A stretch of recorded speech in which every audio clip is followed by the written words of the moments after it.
At first, it didn't feel like anything was wrong. Just another episode of Fast and Loud.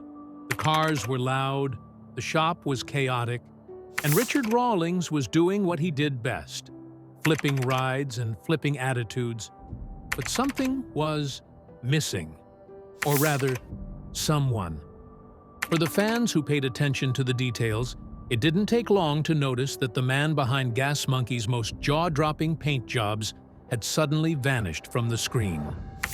Mathieu, the quiet perfectionist with a spray gun and a steady hand, was nowhere to be found. No grand send-off, no final build, no explanation, just gone. It wasn't just jarring, it was suspicious.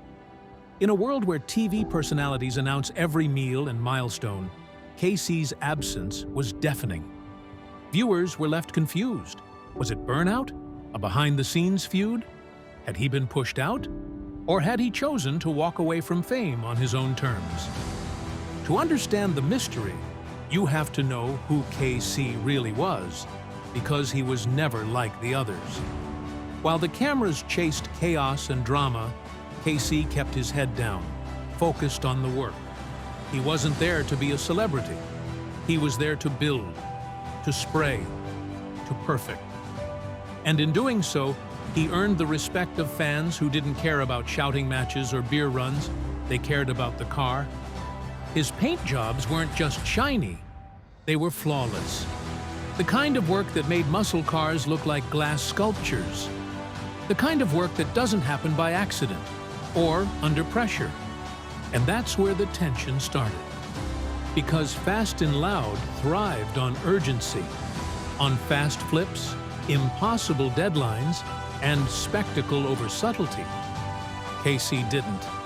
And in the end, that difference wasn't just creative, it was personal. The more successful the show became, the more KC started to disappear. But was it really that simple? Or was there something deeper behind the man who stepped away from the spotlight without ever saying a word? Before he was a familiar face on Discovery Channel, Mathieu was already something of a legend in the Texas custom car scene, a small-town craftsman with an eye for detail and a passion for perfect paint.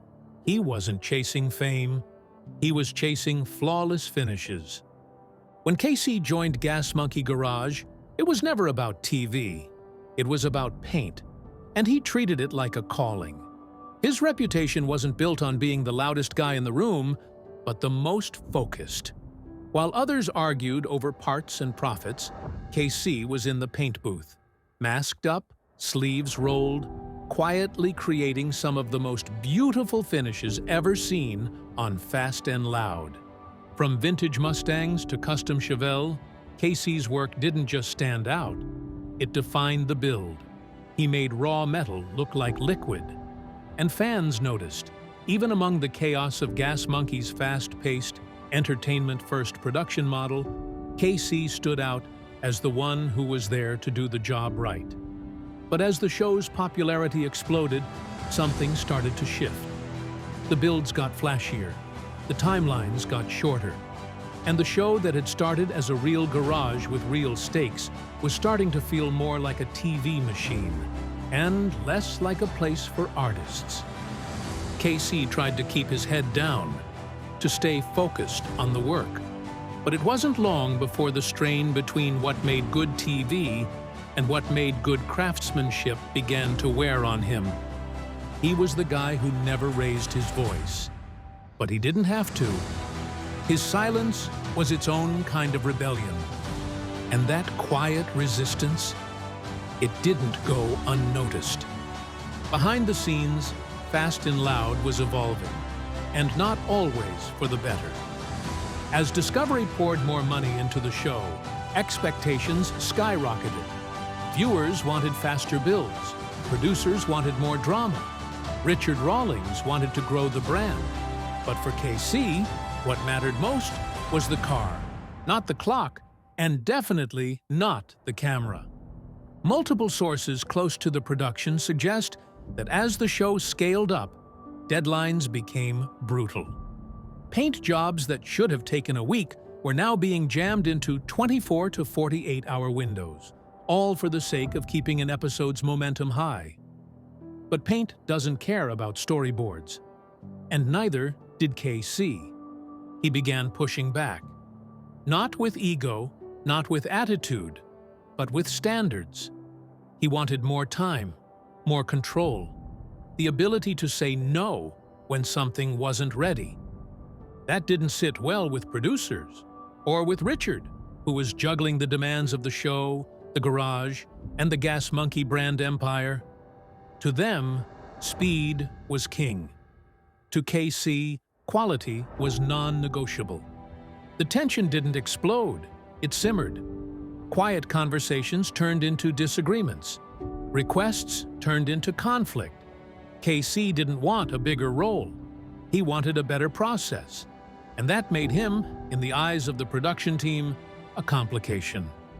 He wasn't chasing screen time.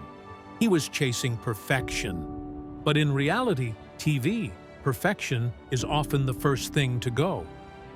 Then came 2015. No episode teased it. No storyline built toward it. But suddenly, Mathieu was gone. No final scene, no emotional goodbye, just a Facebook post, low-key and to the point. It's been an awesome ride, and I'm grateful. But it's time to put my focus on my family, my shop, and my own goals. He didn't thank the network. He didn't mention Richard. He didn't link to any upcoming projects. He just left. To casual fans, it seemed like just another cast shakeup. But to those paying attention, it was a statement. A quiet middle finger to the entire machine. KC wasn't running away from fame. He was walking toward freedom. Later interviews revealed more. He'd grown tired of the rush job mentality. He was over having to sacrifice quality to meet the needs of a shooting schedule. He was done with the creative compromise that reality TV demands. And most of all, he missed real work. The kind you don't film. The kind that happens when the cameras are off, the lights are down, and the only thing that matters is how that coat lays down on bare metal. KC didn't quit the garage. He quit the game. And in doing so, he left one of reality TV's biggest shows. Not with a bang, but with something far rarer: integrity. When Mathieu left Fast and Loud, many assumed he'd vanish into the shadows. Another reality TV name forgotten in the churn. But KC had other plans. He returned to his roots, to Burleson, Texas. There, in a quiet corner of town, he transformed a modest shop into something that reflected his true values. KC's Paint Shop. This wasn't a media stunt. It wasn't about launching a flashy brand. It was about reclaiming the soul of his work. Every car, every line, every finish. Done the right way, on his terms. KC's Paint Shop became more than just a business. It became a statement. No cameras, no scripts, just paint and passion. And customers noticed. Classic car owners, hot rod fans, and local gearheads began bringing their dream builds to KC, not because he was a TV star, but because he was the real deal. A man who valued time over tempo, craft over clout. He didn't just paint cars, he restored pride. Social media became KC's new platform. Live streams, behind-the-scenes photos, deep dive videos explaining the nuances of custom finishes. KC invited fans into his world, not for entertainment, but for education. And the best part? No editing, no deadlines, no yelling. KC didn't leave television to run from the pressure. He left it to return to the purity of creation. And that decision became the cornerstone of everything that followed. While the Fast and Loud audience moved on to new seasons, new builds, and new drama, a loyal faction of fans never stopped wondering, where's KC? Why didn't he get a goodbye? And more importantly, how can we support him now? It turns out, KC didn't need a network. He had something more powerful: trust. Fan forums lit up with discussions about his departure. YouTube commenters called him the only real one. Facebook groups praised his integrity. And whenever KC dropped a new project online, the response was overwhelming. Shares, comments, and heartfelt messages from viewers who had followed his journey since day one. They didn't care that he wasn't on TV anymore. In fact, they respected him more because of it. When he spoke about the importance of doing things right, fans listened. When he opened up about burnout and the emotional toll of reality television, they empathized. Because KC wasn't trying to go viral, he was trying to be honest. He became a voice for the builders who didn't want to play the fame game, for the artists who cared more about their welds than their follower counts. KC didn't fade. He evolved and took his audience with him. Mathieu didn't storm out of Fast and Loud. He didn't launch a media war. He didn't trash his former co-workers or play the victim. Instead, he did something much harder. He walked away quietly and rebuilt his career in private. And in that silence, he found something that most reality stars never do: peace. Today, KC's name doesn't trend on Twitter. He doesn't headline conventions or release merch drops every other week. But if you visit Burleson and ask around, you'll hear the same thing over and over. He's the best in the business. His shop has become a haven for dreamers, people who want their cars treated like canvas, not content. And KC, the once silent star of Fast and Loud, is more vocal than ever about what matters: mental health, creative autonomy, and pride in your work. He never chased celebrity. He chased craft. And in an industry fueled by flash, that makes him not just rare, but revolutionary. In a garage world full of noise, KC's greatest strength is still his quiet defiance. And his story isn't a cautionary tale. It's a blueprint. Mathieu didn't leave Fast and Loud with fanfare, but he left a footprint. To the casual viewer, he may have been the paint guy. But to car builders and longtime fans, KC represented something deeper: purity in a world addicted to spectacle. He was the counterbalance to the chaos, the man who reminded everyone what the show was supposed to be about: cars, craftsmanship, and quiet excellence. Even after his departure, his influence was felt. Builders who worked with him went on to adopt his standards. Fans who watched him work, methodically, patiently, passionately, were inspired to pick up their own paint guns, their own spray masks, their own commitment to detail. And younger viewers? They didn't just see another TV personality. They saw someone they could relate to, someone who didn't need to shout to be heard. KC's style became a benchmark in custom finishing circles. Painters began referencing his work when discussing technique. Online communities created threads dedicated to breaking down his gloss levels, his prep steps, even his color layering philosophy.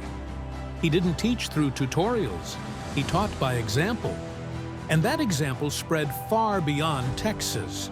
From high school auto shops to elite garages, KC's name became synonymous with doing it right, even when no one's watching. KC's quiet exit wasn't just personal, it was prophetic. His departure cracked open a conversation the industry didn't want to have. What does reality TV do to real craftsmanship? Behind the laughter, the build reveals, and the drama that fuels ratings, there's often a hidden cost: burnout, rushed work, artistic compromise, and broken relationships. KC's decision to leave wasn't dramatic, but it was a warning shot. He left not because he couldn't keep up, but because he didn't want to keep compromising. And in doing so, he exposed a quiet truth about the reality car world. Sometimes, the builders who stay silent are the ones suffering the most. And when Casey stepped away, it signaled something important to both fans and fellow builders. It's okay to say no. You don't have to stay in the machine. You don't have to sell your name for screen time. And you don't have to be loud to make an impact. Casey's story started with paint, but it's ending with something much louder. A legacy that challenges the way we value creators in the age of content. Because the real story wasn't about why he left, it was about why more people should follow his lead. In a world obsessed with growth, exposure, and followers, Mathieu's greatest flex was walking away. No contracts, no spin-offs, no reboots, just conviction. He didn't burn bridges, he outgrew them. He didn't slam doors, he simply stepped through a new one. And now, in a small shop in Burleson, Texas, he's doing exactly what he always wanted to do: build beautiful things on his own terms. There's a lesson in that, not just for fans of Fast and Loud or for car enthusiasts, but for anyone who's ever felt the pull between fame and fulfillment. Casey showed that you can have skill, passion, and integrity, and you don't have to sacrifice one to succeed with the others. He didn't take the easy road, he took the right one. And in doing so, he became more than a painter. He became a blueprint for anyone tired of pretending that louder always means better. Casey didn't just leave a show, he built something stronger than a brand. In a world full of noise, Mathieu let the work speak for itself.